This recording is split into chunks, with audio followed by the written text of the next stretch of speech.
ओम शांति।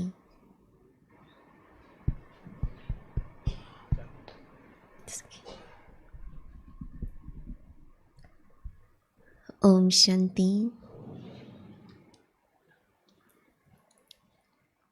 मैं जब बाबा के पास आई तब 25 इयर्स एज की थी, 25 साल की, एंड जनवरी मास में आई थी। दादी जान की उस टाइम मधुबन में थी, तो मैंने उसको नहीं देखा था। वो मार्च एंड में वापस आई तब देखा। तो इसके बीच में पुष्पाल दादी आई थी लंदन, तो हम जैसे उसके साथ फ्रेंड्स हो गए थे। और जब दादी जानकी को देखा तो सुना तो बहुत था, सब बहनें दादी दादी करती थी, तो कोई कल्पना नहीं थी दादी प्रैक्टिस बढ़ती थी ऐसे। फिर तो सेवा में कोई कोई जगह यूके के अंदर दादी जाती थी तो मुझे साथ ले जाती थी कि ऑन स्टेज ट्रांसलेशन करने के लिए। तो ऐसे दादी के साथ टाइम स्पेंड करने का बहुत चांस मिलता था।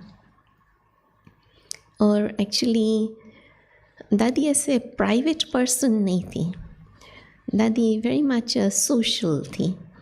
तो कोई भी समय हम दादी के पास जा सकते थे।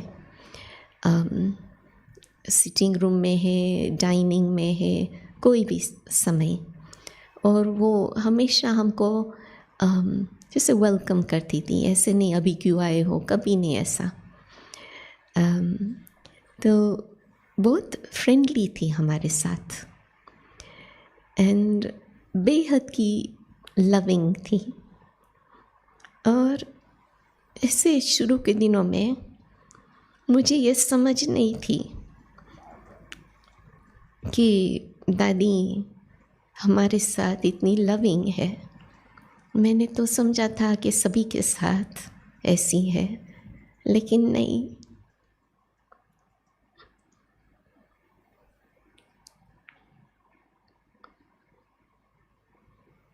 बहुत बाद में ऐसे फीलिंग आई कि मुझे कुछ एक्स्ट्रा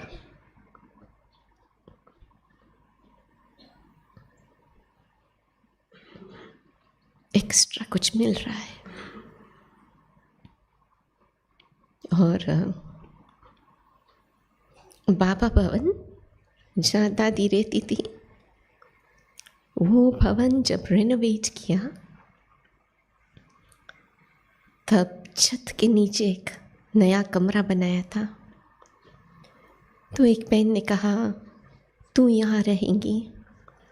मैं तो हंसी में बात जाने दी, लेकिन जब वो घर तैयार हो गया तब दादी ने मुझे वहाँ रखा, एटिक का कमरा। और बड़ी दादी जब ग्लोबल हाउस के इनॉग्रेशन के लिए आई तब हम उस घर में थे, और हमको ये चांस मिला। दादी उसके साथ जो भी थे, मोहिनी बहन, मुन्नी बहन, ईशु दादी, और उस टाइम जयंती बहन भी साथ में थी, उन सभी का ध्यान रखने का चांस मिला था। और ये भी एक बहुत अच्छा चांस था उनके समीप आने का। तो ऐसे दादी सभी दादियों के पास हमको भेजती थी, ऐसे नहीं कि ये हमारे साथ ही रहे, नहीं, सभी के पास भेजती थी। और जयंती बहन के साथ भी कुछ न कुछ कारोबार का मौका मिलता था। फिर टाइम टू टाइम दादी कुछ सेवा देती थी और पीठ भी करती थी। फ़ोन आएगा, जहाँ भी होंगी वहाँ से फ़ोन आएगा, तुमने ये किया। तो जहाँ तक हमने किया होगा हम बताते थे। और दादी का अति विश्वास था बहुत, कि कोई विशेष गेस्ट आते थे तो मुझे कहती थी कि इसका ध्यान रखना, और फिर पूछती थी कि कैसे चल रहा है सब। एक बार क्या हुआ, ऑक्सफोर्ड में एक रिट्रीट थी, लिविंग वैल्यूज़ की रिट्रीट। तो उसमें लौकिक मेहमान आए थे भिन्न भिन्न देश से, और एक माता आई थी जो अरब देश की थी।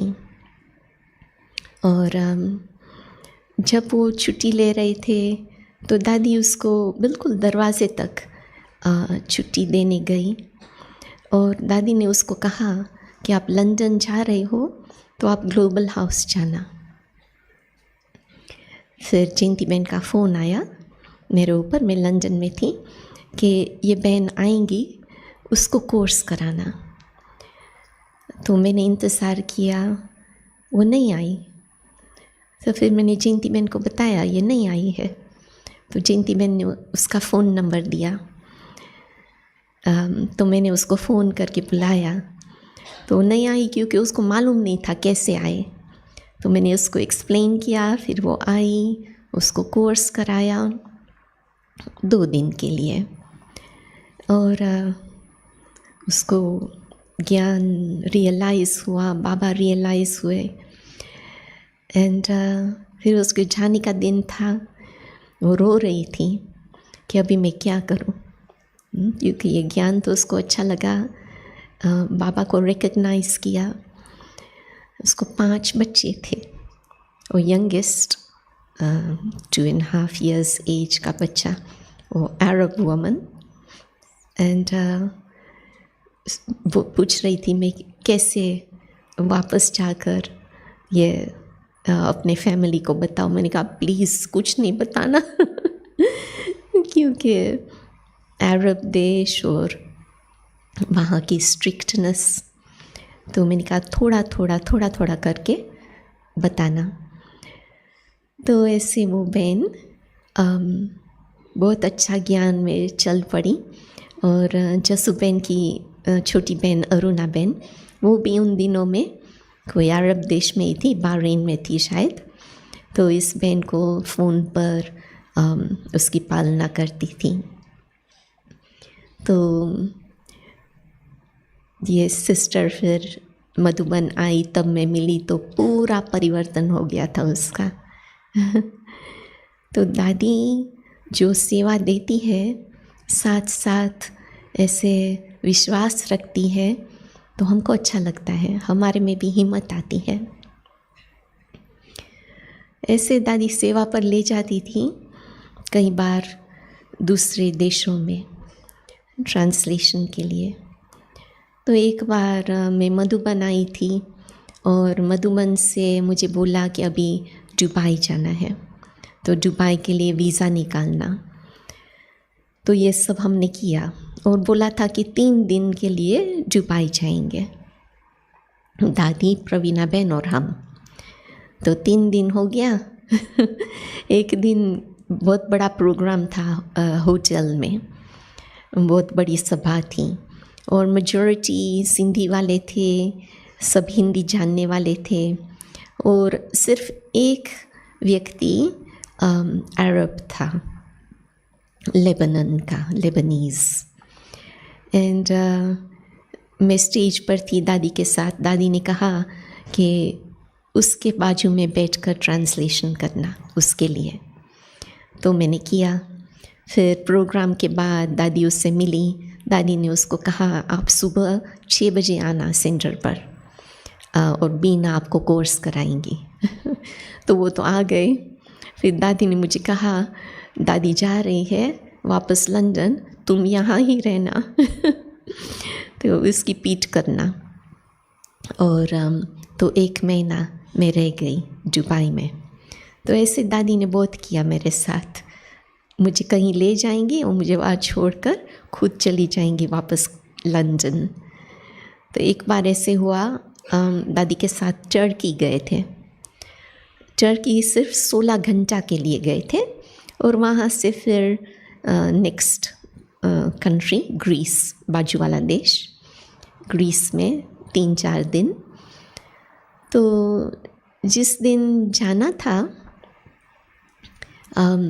नाइट बिफोर, रात को मिडनाइट, दादी मुझे कहती है तुम यहाँ ही रहना, मैं जा रही हूँ। और वहाँ का निमित्त भाई, एंटनी भाई, उसको बुलाया, कहती है कि इसके लिए टिकट निकालना, वापस टर्की भेजो और वहाँ रहूँ जब तक मीरा बहन, मलेशिया वाली, जब तक वो आवे, क्योंकि मीरा बहन को बुलाया था सेवा के लिए। तो दादी ने कहा उसको वीज़ा मिल जाएगा, 1-2 हफ्ते में आ जाएंगी वो, फिर तुम लंदन आ जाना। तो मैंने कहा ठीक है दादी। तो ऐसे मैं वापस टर्की में गई, इस्तांबुल। तो मीरा बहन नहीं आई। और हम तो 3 सेट कपड़े लेकर निकले थे, समर के कपड़े। वहाँ मौसम भी बदल गई, अक्टूबर आ गया, ठंडी लग रही थी। एंड एक बार दादी का फ़ोन आया, तो मैंने कहा दादी मेरा पासपोर्ट ख़त्म हो गया है। तो दादी कहती है मुट्ठी ऐसी बात नहीं सुनाओ, अच्छा समाचार सुनाओ। तो फिर तो पासपोर्ट तो नया बना लिया, कोई मुश्किल नहीं था। तो 40 दिन ऐसे मैं रह गई। फिर मीरा बहन आई, 2-3 दिन उसके साथ रही, फिर मैं वापस लंदन आई। और मीरा बहन ने चिट्ठी लिखी थी दादी के लिए, तो मैंने जाकर दादी को दे दिया, हिंदी में लिखी थी। दादी ने पढ़कर क्या गुस्सा किया। फिर दादी ने मुझे दिया, ये लो पढ़ो। तो मैंने पढ़ा। उसने ये लिखा था, वो तो 3 दिन ही थी वहाँ, उसने ये लिखा था दादी यहाँ कोई सेवा नहीं है, मैं लंदन आऊँ। तो फिर दादी ने उसको फ़ोन करके बहुत डांटा मेरे सामने कि वो कैसे ऐसे कह सकती है। सो दादी एकदम ओपन थी, कोई भी बात सीक्रेट नहीं थी। वो क्लास में भी हर बात बता देती थी। और London class was like close family. जो भी क्लास के स्टूडेंट्स थे बहुत पक्के, ट्रस्टी बच्चे। तो दादी क्लास में हर चीज़ बता देती थी। एंड ऐसे क्लास कराती थी कि हमको फील होता था जैसे दादी ये हमको शिक्षा दे रही हैं कि हमको ये सीखना है। और एक दिन नहीं, ऐसे ज़ोरदार क्लासेस चलते थे, 1 महीना, 2 महीना, 3 महीना, जब तक आपने ये लेसन सीखा नहीं है। ऐसे दादी हमको बहुत स्ट्रॉन्ग बनाती थी। दादी में स्ट्रिक्टनेस भी थी, ये तो बाद में उसका रूप बदल गया और एकदम लविंग हो गई। पहले तो लव और लो का बैलेंस था, और लो ऐसा कि अगर हम ठीक नहीं चलते हैं तो हमारा कान पकड़ती थी। एंड हम सदा आज्ञाकारी रहे। दादी जब ग्लोबल रिट्रीट सेंटर खुला तो दादी ने मुझे वहाँ भेजा, जो फर्स्ट ग्रुप था लंदन से। फिर 5 सप्ताह में वहाँ रही। फिर दादी वहाँ आई और दादी ने मुझे कहा कि तुम वापस लंदन जाओ। तो मुझे तो कोई फीलिंग नहीं थी, क्योंकि वो रिट्रीट प्लेस बहुत सुंदर, बहुत बढ़िया, लेकिन मुझे कोई फीलिंग नहीं थी कि दादी मुझे वापस भेज रही हैं। तो मैं तो चली गई। एंड जयंती बहन भी मुझे देख रही थी कि उसको कोई फ़र्क नहीं पड़ रहा है। वो सचमुच मेरे लिए कोई डिफरेंस नहीं था, क्योंकि लंदन तो मेरा घर था ही। एंड एक बार ऐसा हुआ जब ये ग्लोबल हाउस का ओपनिंग के बाद सब विशेष मेहमान सब चले गए, तो दादी ने मुझे बुलाया। मैं उस समय दादी के साथ बाबा भवन में रहती थी। दादी ने मुझे बुलाया, उसने कहा कि सुदेश बहन जहाँ है ग्लोबल हाउस के बाजू में सुखधाम, पहले दादी वहाँ रही थी जब बाबा भवन का रेनोवेशन चल रहा था। तो सुदेश बहन कहती है, दादी सब कुमारियाँ आपके पास है, मुझे एक कुमारी भेजो। तो दादी ने मुझे भेजा। तो दादी ने एक्सप्लेन किया, सुदेश बहन कह रही है कि एक जना उसके पास जाए। तो मैंने कहा ठीक है। तो मैंने अपनी सूटकेस पैक कर दी और मैं चली गई। और फिर सुबह अमृत वेला के बाद मुझे दादी ने ये बताया था। फिर मॉर्निंग मुरली क्लास में मैं जल्दी से निकल गई क्लास से, क्योंकि मुझे जॉब पर जाना था। तो दादी ने क्लास में कहा कि बीना सदोरी है, मना कहना मानती है।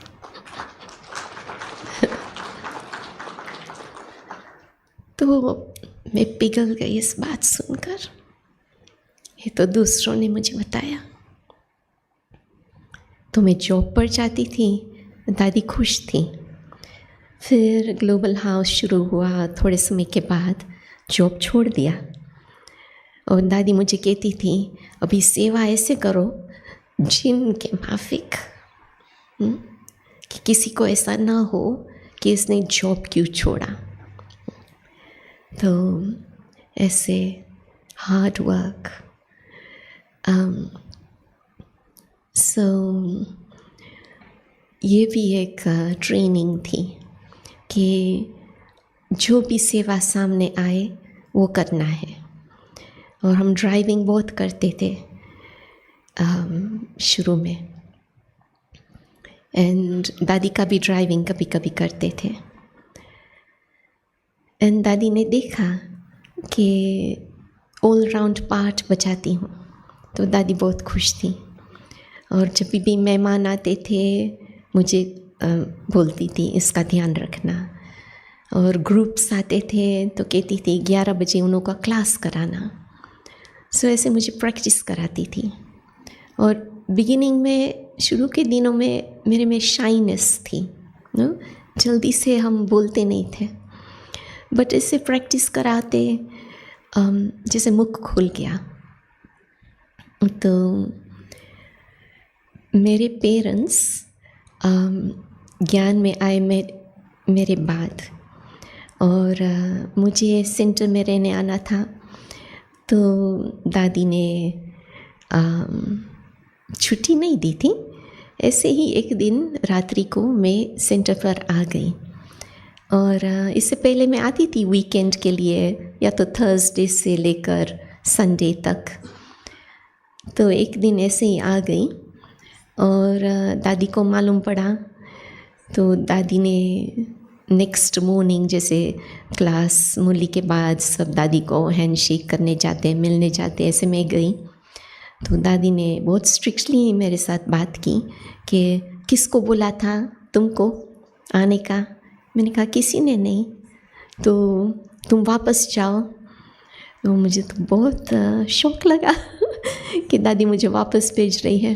कहती है कि तुम्हारे माँ बाप समझेंगे कि दादी ने ये सिखाया है, वापस जाओ और पत्र नोट लेकर आना कंसेंट का। तो क्लास से तो मैं सीधा जॉब पर गई। फिर शाम को जब घर लौटी, मैंने मेरे फादर को कहा चिट्ठी लिखने का, तो उसने लिख दिया कि 2 हफ्ते के लिए जा सकती है। तो उसी शाम को मैं वापस सेंटर पर गई। फिर दादी 3 हफ्ते के बाद मिलने आई। छोटा सा ही संगठन था बहनों का एक भवन में। तो दादी ने मुझे पूछा कि अभी कितना समय हुआ। मैंने कहा 3 सप्ताह। तो कहती है पेरेंट्स ने कुछ बोला है? मैंने कहा नहीं। तो कहते तुम रह सकती हो। छुट्टी मिल गई। तो ऐसे हम रहने लगे सेंटर पर। फिर मेरे पेरेंट्स ने देखा कि मैं खुश हूँ, मैं इतना ट्रैवलिंग करती हूँ दादी के साथ, तो बस यही था। बिकॉज़ मेरी माँ को था कि ये मैनेज कर सकेंगी या नहीं, क्योंकि ज्ञान तो उन लोगों ने सुना था, सेंटर पर भी आते थे, बट जस्ट दैट कॉन्फिडेंस नहीं था कि ये मैनेज करेंगी या नहीं। सो ऐसे ऐसे हमारा अनुभव रहा। लेकिन लास्ट में जब कोविड का टाइम, मैं एक्चुअली साउथ इंडिया में थी एंड मेरी फ़्लाइट थी 23 मार्च मधुबन जाने के लिए।